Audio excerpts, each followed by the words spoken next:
नमस्कार दोस्तों, learn with Sweety channel में आपका एक बार फिर से स्वागत है।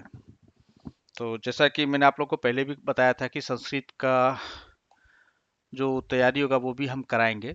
तो 2 गद्यांश और एक पेडागोजी के प्रश्न उत्तर का वीडियो तो हमने डाल दिया था। तो आज से हम शुरू करते हैं। संस्कृत का जो व्याकरण होता है ना, लगभग 4 से 5 नंबर का ये व्याकरण पूछा जाता है आप लोगों से, ठीक है। तो इस व्याकरण पे भी आज से हम लोग अब देखते हैं कि 5-5 मिनट या 7 मिनट या 8 मिनट का एक वीडियो, छोटा सा वीडियो बना करके रोज हम कोशिश करेंगे कि आपको डाल दें। और ये बिल्कुल बेसिक से शुरुआत करेंगे, ठीक है। बिल्कुल बेसिक से मतलब कि आपको ये मान के चलना है कि आपको संस्कृत बिल्कुल नहीं आता है और संस्कृत की पढ़ाई हम शुरू कर रहे हैं। और जहां तक मेरा अनुमान है कि लगभग ये 25 क्लासेस होंगे, ये 8 से 10 मिनट का, जिसमें कि आपका व्याकरण कंप्लीट हो जाएगा 25 क्लासेस में, ठीक है। उस 25 क्लासेस की समाप्ति के बाद ना आपको लगेगा कि हाँ, अब आप सेंटेंस बना सकते हैं, वाक्य बना सकते हैं संस्कृत में, निबंध लिख सकते हैं संस्कृत में, प्लस जो भी विभक्ति होता है, समास होता है, संधि विच्छेद होता है, वर्ण विच्छेद होता है, समास विग्रह होता है, वो सारा कुछ यहाँ से आप कर सकते हैं। उपसर्ग प्रत्यय, ये सारा चीज आप सीख सकते हैं, ठीक है। तो ज्यादा समय बर्बाद ना करते हुए अब हम शुरू करेंगे संस्कृत की पढ़ाई। और डेली ये लगभग कोशिश करूंगा कि मैं 2 या 3 दिन में या 1 दिन में, जब भी मुझे टाइम मिलता है ना, तो मैं 8 से 10 मिनट का ये वीडियो आपको डेली बना करके भेज दूं, ठीक है। ये जो बेसिकली बुक है ना, ये क्लास 6 का बुक है। और क्लास 6 का जो आरुष है, आरुष का भी संस्कृत शुरू हो रहा है ना, क्लास 6 से शुरू हो रहा है। तो संस्कृत की पढ़ाई शुरू हो रही वहीं से, ठीक है, क्लास 6 से। तो उसी के बुक का ये मैंने पढ़ा था, परसों ही मैंने पढ़ा था ये बुक। और मुझे बहुत ही पसंद आया। मुझे लगा कि मुश्किल से ये 25 क्लासेस में ना आप संस्कृत आराम से सीख सकते हैं। तो ठीक है, तो पढ़ने से पहले बिल्कुल अपने दिमाग से हटा दीजिएगा कि आपको संस्कृत बिल्कुल भी आता है, ठीक है। तो आप बिल्कुल जीरो से शुरुआत करेंगे। और आइए अब हम शुरू करते हैं, ठीक है। तो दोस्तों, सबसे पहले हमें ये चेक करना है कि संस्कृत वर्णमाला में कितने स्वर व्यंजन होते हैं, ठीक है। तो संस्कृत वर्णमाला में जो 13 स्वर होते हैं और 33 व्यंजन होते हैं, ठीक है। स्वर जो है वह ह्रस्व, दीर्घ और संयुक्त स्वर, ठीक है। तो अ, ई, उ, री, री, आ, ई, उ, री, ए, ऐ, ओ, औ, ये हमारा स्वर है, ठीक है। स्वर वर्णमाला वर्णमाला है। व्यंजन वर्णमाला जो होता है वो जैसे क, ख, ग, घ, च, छ, ज, झ, या, ठीक है।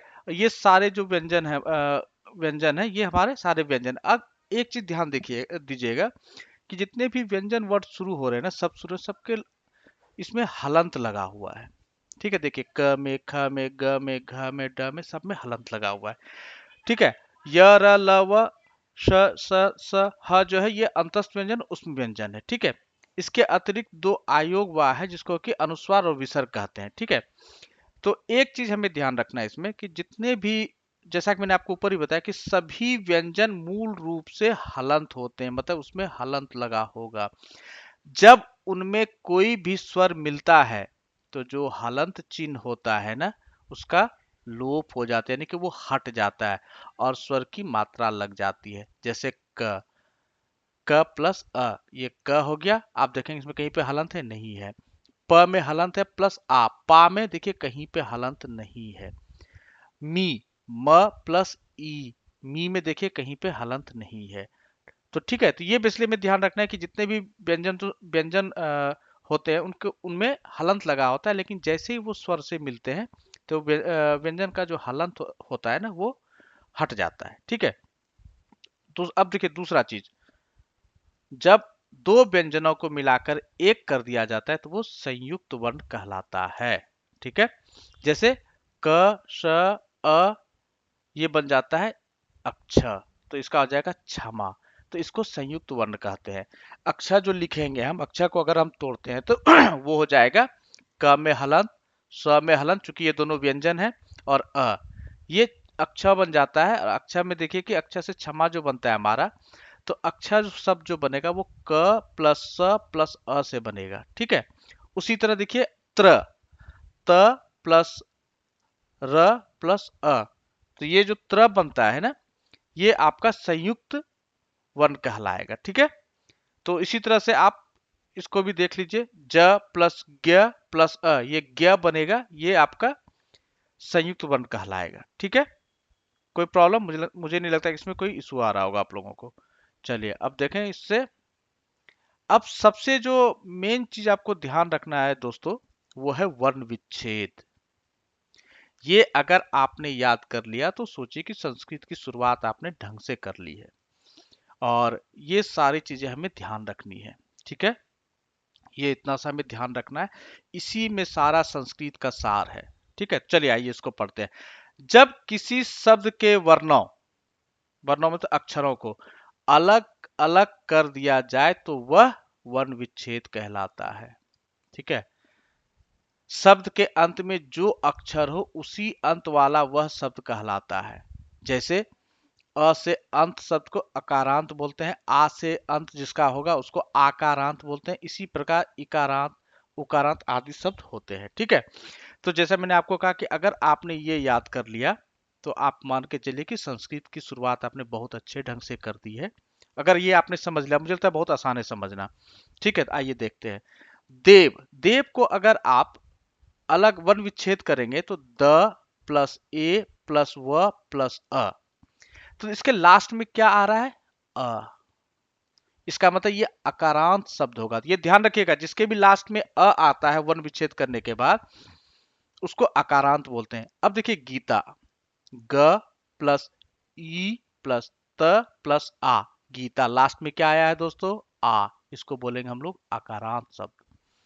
अब देखिए पति, पति को वर्ण विच्छेद करते हैं, प प्लस अ प्लस त प्लस ई, लास्ट में क्या आया? ह्रस्वीकार आया, तो ये इकारांत हो गया हमारा, ठीक है। ये ध्यान रखिएगा, ये अगर आपने सीख लिया, बहुत आसान है दोस्तों, ठीक है। ये अगर आपने सीख लिया तो समझ के चलिए कि संस्कृत की शुरुआत बहुत बेहतर ढंग से आप कर रहे हैं, ठीक है। अब देखिए नदी का नदी का वर्ण विच्छेद करते हैं, न प्लस अ प्लस द प्लस ई, नदी। ये लास्ट में दीर्घ ही आ रहा है तो ये हमारा हो गया ई कारांत, ठीक है।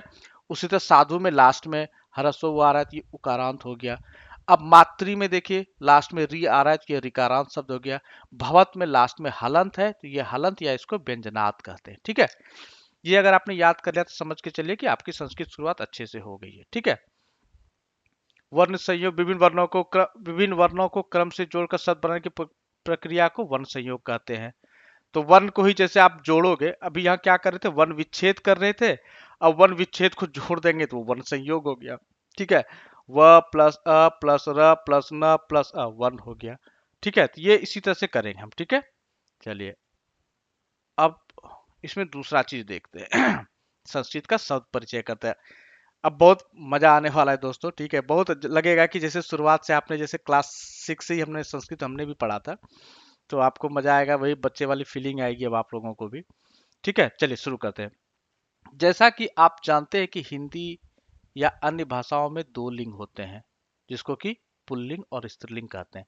लेकिन संस्कृत जैसा कि हमारा सनातन भाषा है, ठीक है, तो इसमें एक और लिंग होते हैं जिसको कि कहते हैं नपुंसक लिंग। यानी कि पुल्लिंग स्त्रीलिंग तो सब में होता है, चाहे आप इंग्लिश पढ़े चाहे हिंदी पढ़े, जो जो भी पढ़े सब में ये मिलेगा। लेकिन संस्कृत में एक एक्स्ट्रा होता है, उसे कहते हैं नपुंसक लिंग।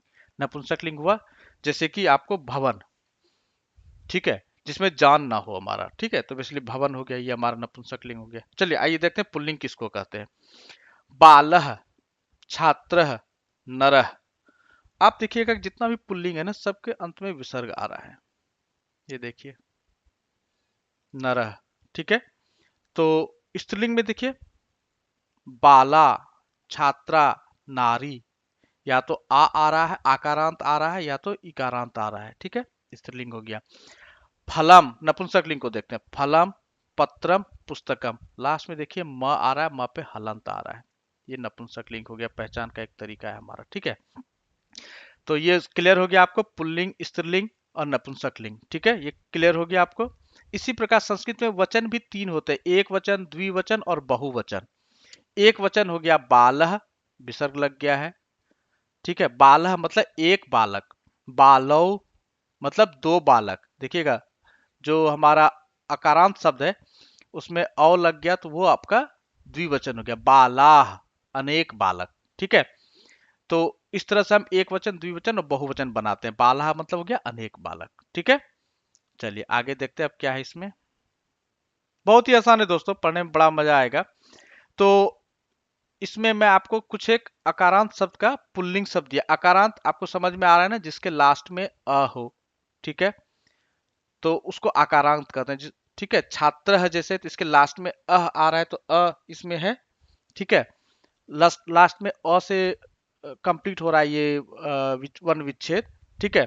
तो इसलिए ये अकारांत शब्द है। बाल छात्र है, तो छात्रा मतलब एक छात्र, छात्रो दो छात्र, छात्रा तीन छात्र, या दो से अधिक छात्र, ठीक है। ये ध्यान रखना है हमें। तो आकारांत शब्द में, आकारांत जितना भी पुल्लिंग शब्द होगा ना, उसका जो एक वचन होगा सबके लास्ट में छात्र हो गया। छात्र का जैसे छात्र एक वचन हो जाएगा, उसमें अवकार लगा देंगे छात्रों, तो दो छात्र हो जाएगा। और लास्ट में आ और विसर्ग लगा देंगे तो अनेक छात्र हो जाएगा। तो चलिए आइए इसको करते हैं, नरह का बनाते हैं। नरह, नरो, नराह। देखिए एक ही पैटर्न है, ये पैटर्न याद करना है, आपको दिमाग में बैठाना है, ठीक है। अश्व लास्ट में से खत्म हो रहा है तो अश्व, अश्वाह, ठीक है। उसी तरह से गजह, गजौ, गजा। एक वचन, द्विवचन, बहुवचन। एक वचन में विसर्ग लगेगा, द्विवचन में अवकार लग जाएगा उसी वर्ड में, उसी शब्द में। और बहुवचन में क्या होगा, आ और विसर्ग लग जाएगा, ठीक है, गजा हो जाएगा। एक और देखते हैं, सैनिक, सैनिको, सैनिका, ठीक है। तो ये इस तरह से एक वचन, द्विवचन और बहुवचन बनाते हैं हम अकारांत शब्द का, ठीक है। कुछ अकारांत शब्द मैं आपको बता रहा हूं, इसको आप होमवर्क है आपका। और जितने भी सीरियस स्टूडेंट हैं हमारे, वैसे तो सारे ही सीरियस स्टूडेंट हैं, तो मैं कहूंगा कि आप इसका एक सब सारे वर्ड का बनाइएगा, ठीक है। इसका स्नैपशॉट ले लीजिएगा जब आप वीडियो देख रहे होंगे। ये सारे अकारांत शब्द है, ठीक है। सबका सूर्य का आप लोग, एक मैं बताता हूँ, सूर्य, सूर्यो, सूर्याह, अनलह, अनलो, अनलाह, एक वचन द्विवचन हो जाएगा, ठीक है। मेघ, मेघो, मेघा, मेघा। तो इसी तरह से आपका ये होमवर्क है कि आप वृक्ष का बनाएंगे। ये होमवर्क दे रहा हूं मैं आप लोगों को, ठीक है। ये होमवर्क रहा आपका। वृक्ष का, पवन का, सरोवर का, मुस्का का, बिडाला का, कुक्कुरा का, मृगा का, गंधर्वा का, वानरा का। सबका मुझे एक वचन, द्विवचन, बहुवचन बना करके आप लोग कमेंट में डाल देंगे, ठीक है। पीका का, ये आपका होमवर्क रहा दोस्तों, ठीक है। अब देखिए, वो आपको मैंने बताया था अकारांत शब्द का, ठीक है। और भी बहुत सारे हैं, सुका, काका, आप इतना से बनाएगा, इतना बनाते बनाते आपको याद है। सुका भी आपका अकारांत है, काका भी अकारांत है, वका भी अकारांत। सबका एक वचन, द्विवचन, बहुवचन बनाएंगे। पेज बचाने की जरूरत नहीं है, घर में किसी अपने बच्चे का पेपर लेकर के या अपने भाई, छोटे भाई बहन का पेपर लेकर के या पेंसिल लेकर के आप इसको बनाएंगे दोस्तों। जब तक लिखेंगे नहीं तब तक होगा नहीं। वो कहावत है ना, कि जब तक आप उसको अभ्यास नहीं करेंगे तब तक आप सीखेंगे नहीं। और अगर आप कितने भी जीरो हैं, कितना भी आपको संस्कृत नहीं आता है, अगर आप बराबर प्रैक्टिस करते रहेंगे तो आपका वो दिमाग में बैठ जाएगा। वो भरतराज की कहानी तो आपने सुनी होगी, रसरी आवत जाते सिल पर पड़त निशान।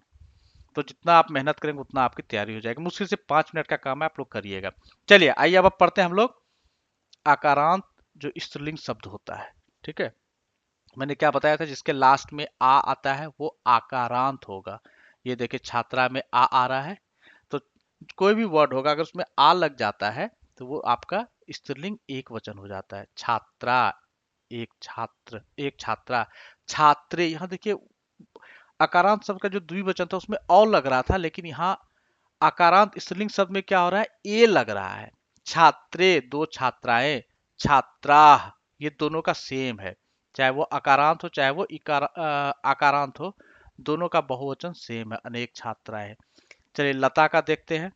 लता आपका हो गया, सिर्फ आ लगा है तो ये एक वचन हो गया, एक लता। लते यानी कि दो लता। लता अनेक लताएं। उसी तरह अजा, अजा कहते हैं बकरी को, ठीक है, ये ध्यान रखिएगा। अजा एक बकरी, अजय दो बकरी, अजाह बहुत सारी बकरियां, ठीक है। तो ये आकारांत शब्द का स्त्रीलिंग है। कुछ और देखते हैं। कोकिला एक कोयल, कोकिले दो कोयल, कोकिला बहुत सारी कोयल है, ठीक है। शिक्षिका एक शिक्षक, शिक्षिका, शिक्षिके यानी दो शिक्षिका, शिक्षिका मतलब बहुत सारी शिक्षिकाएं, ठीक है। कुछ अन्य अकारांत जो स्त्रीलिंग शब्द है वो इस प्रकार है, देख लेते हैं। आप इसका बनाइएगा। कन्या, मैं आपको इस चार का बताता हूं, आप बाकी सबका बताएंगे। कन्या एक कन्या, कन्ये दो कन्या, देखिए मैं लिख देता हूं, कन्ये दो कन्या, और इसी का कन्या अगर हो जाता है, विसर्ग लग जाएगा, कन्या में तो बहुत सारी कन्या है। सेविका का बनाते, सेविका मतलब एक से, देखिए ये एक वचन तो है ही, सेविके,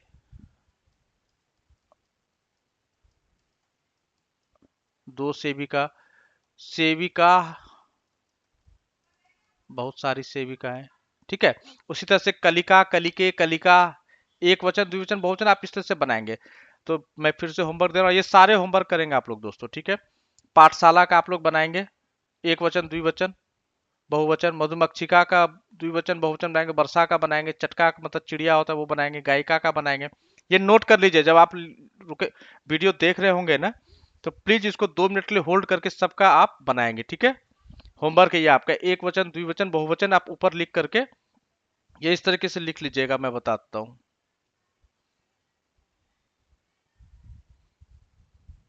अच्छा, यहाँ तो नपुंसक शुरू हो गया, तो उसकी यहीं पे नीचे मैं बताता हूँ। आप क्या करेंगे, इस तरह से एक वचन लिखेंगे, एक वचन, यहाँ पे द्विवचन, यहाँ पे बहुवचन, ठीक है। जैसे मैं गायिका का लिखता हूँ, एक वचन हो गया गायिका, गायिके। जब तक आप मेहनत नहीं कीजिएगा समझ में नहीं, आप बिल्कुल शुरुआत जीरो से शुरुआत कर रहा हूँ आप लोगों को, ठीक है। तो प्लीज आप लोग भी उतनी मेहनत कीजिएगा। गायिका, इसी तरीके से धरा का लिखते हैं, मैं आपको लिख के बताता हूँ, आप भी वहां लिखिएगा। धरा, धरे, धरा। और ये 25 दिन का खेल है दोस्तों, केवल 25 दिन में कंप्लीट ग्रामर हो जाएगा, ठीक है। वो जो 5 नंबर आते हैं 25 दिन की मेहनत में हो जाएगा। उसी तरह से अब आइए देखते हैं नपुंसक लिंग को, ठीक है। नपुंसक लिंग, पुस्तकम लास्ट में मैं आपको बताया था मैंने कि हलंत होगा पुस्तक का जितना भी है, ठीक है। जितना भी व्यंजन वन हो। अच्छा, एक चीज और मैं बताता हूँ, नपुंसक लिंग कैसे पहचानिएगा, कि मोस्टली नपुंसक लिंग जितने भी होते हैं ना, उसके लास्ट में म होगा और हलंत होगा। तो आइए उसका कुछ देखते हैं कि कैसे इसको हम तोड़ सकते हैं, ठीक है। एक वचन, द्विवचन, बहुवचन में कैसे हम बनाएंगे। देखिए लिखा हुआ है ना, एक वचन, द्विवचन, बहुवचन। पुस्तका मतलब एक पुस्तक, पुस्तकें मतलब, देखिए ये आपका स्त्रीलिंग का द्विवचन और नपुंसक लिंग का द्विवचन दोनों सेम है, ठीक है। ये ध्यान रखिएगा। पुस्तकानी बहुवचन हो गया, अनेक पुस्तकें, ठीक है। एक और देखते हैं, फलम मतलब एक फल, फले मतलब दो फल, फलानी मतलब अनेक फल, ठीक है। तो इसका जो बनेगा, एक वचन, द्विवचन, लास्ट में म होगा, म पे हलंत होगा, ठीक है। और द्विवचन जो होगा उसके एकार लग जाएगा, पुस्तकें, और आनी लग जाएगा, आनी प्रत्येक तरह से मान के चल लग जाता है बहुवचन के लिए, ठीक है। पत्रम, चलिए पत्रम का देखिए, पत्रम एक पत्ता, पत्रे दो पत्ता, पत्रानी अनेक पत्र, पुष्पम एक फूल, पुष्पे दो फूल, पुष्पानी बहुत सारी फूल, ठीक है। अब चलिए इसका बनाते हैं, एक वचन, द्विवचन, बहुवचन बनाते हैं, ठीक है। ये हो गया एक वचन, द्विवचन, बहुवचन। बता सकते हैं मित्रम का एक वचन मित्रम ही होगा, मित्रे, मित्रानी, ठीक है। गृहम, मैं आपको दो एक और बताता हूं, फिर आप लोग घर में प्रैक्टिस कीजिएगा। गृहे, गृहानी, ठीक है। समझ में आ गया दोस्तों। तो इसी तरीके से आप इसको, मैं आपको कुछ एक देता हूं प्रैक्टिस करने के लिए, ये प्रैक्टिस कर लेंगे तो आपका शुरू हो जाएगा, ठीक है। आप लोग इसका बनाएंगे, भोजन, भोजनम का, आम्रम का, कमलम का, और बना करके कमेंट में जरूर डालेंगे। उद्यानम का, दड़ी दड़ी दड़ीमम मीन्स होता है अनार, ये अनार है दोस्तों, पोमीग्रेनेट, ठीक है। चक्रम पहिया, वनम व्यंजनम वस्त्रम, ठीक है। ये सारे आप बनाएंगे चलिए कुछ शब्द देख लेते हैं, ठीक है, शब्द सीखते हैं, शब्द भी हम लोग सीखते जाएंगे, धीरे धीरे आपका शब्दकोश भी बढ़ता जाएगा। अच्छा ये देखिए किताब में भी गलती दिया है, ये अकारांत है, आकारांत गलती से लिख दिया है दोस्तों। ये अकारांत पुल्लिंग शब्द, मस्कुलिन वर्ड एंडिंग विथ अ। नरह, नरह मीन्स होता है आदमी, मैन। अश्व घोड़ा, गजह हाथी, अनलह मीन्स आग।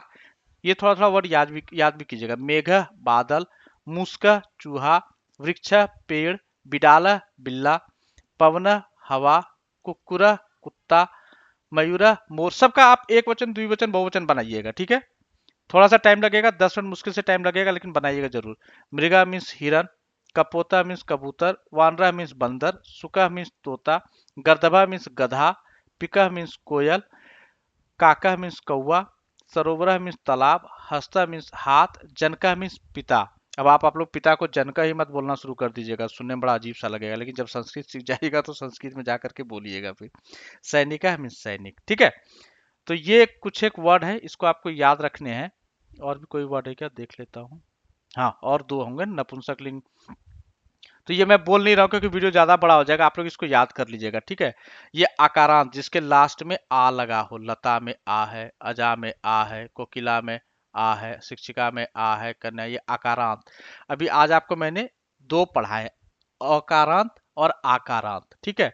इसी तरह जब सातों खत्म कर लेंगे हम लोग, उसके बाद तो फिर आपको समझ में आएगा कि संस्कृत बहुत ही आसान है। अम्बा में देखिए अ, पाठशाला में अ, मधुमक्षिका में अ, चटका में, सब में है, ठीक है।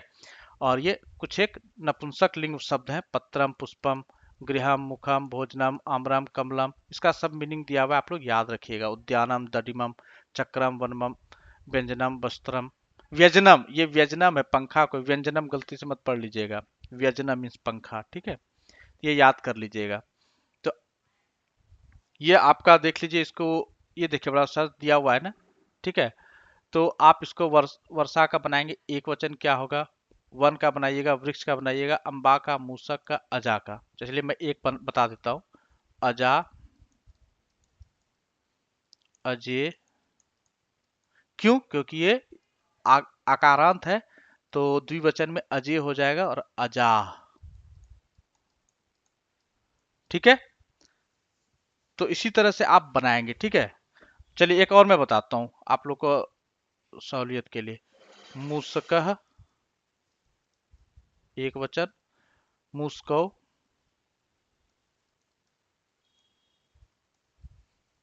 मुस्काह, ठीक है। ये आप बनाएंगे, ये होमवर्क का, बाकी आप इसका बनाइएगा चार का।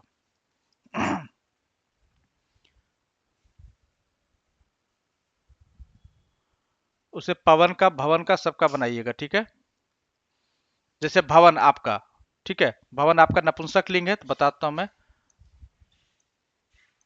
भवनम, भव, भवने, भवनानी, ठीक है। ये आप बनाएंगे, ठीक है, इस तरह से आप बनाइएगा। अब आपको ये एक और होमवर्क दे रहा हूं, वचन के अनुसार छांटिए। एक वचन, ये जितना सा वर्ड यहाँ पे दिया हुआ है ना, यहाँ पर इन सबको आप देखिए कौन सा एक वचन में आता है। गर्दभव, मुझे लगता है ये तो द्विवचन है, गर्दभव। इस तरह से आप किताब में बनाइएगा, ठीक है। तो ये सारा आपको देखना, लता ये आपका बहुवचन हो गया, तो सबको उसके अकॉर्डिंग छांटना है, ठीक है। आप अच्छा नहीं, बिल्कुल ये मत सोचिएगा कि बच्चे वाला सवाल है तो क्यों मैं करूं, भाई यहीं से शुरुआत होगी आपकी, ठीक है। अभी आपको कुछ शब्द मैंने समझाया था, तो यहाँ पे मैचिंग भी करना है। पत्रम का पत्ता, चटका का चिड़िया, उद्यानम का बगीचा, इस तरह से मिलाइएगा, ठीक है। द्विवचन लिखे नेत्रानी का, तो मैंने आपको बताया था द्विवचन चाहे वो नपुंसक लिंग हो और स्त्रीलिंग हो, आकारांत का, ठीक है, सबका एक होता है। नेत्रे, अश्वौ, अश्व है, अश्वा ये बहुवचन हो गया, आपका बहुवचन दिया है, तो एक वचन अश्व हो जाएगा और द्विवचन इसका अश्व हो जाएगा। तो ये बनाइएगा, सबका बनाइएगा आप लोग, ठीक है। ये होमवर्क दे रहा हूं मैं आप लोगों को। और तो कुछ है नहीं, हाँ एक वचन लिखिएगा।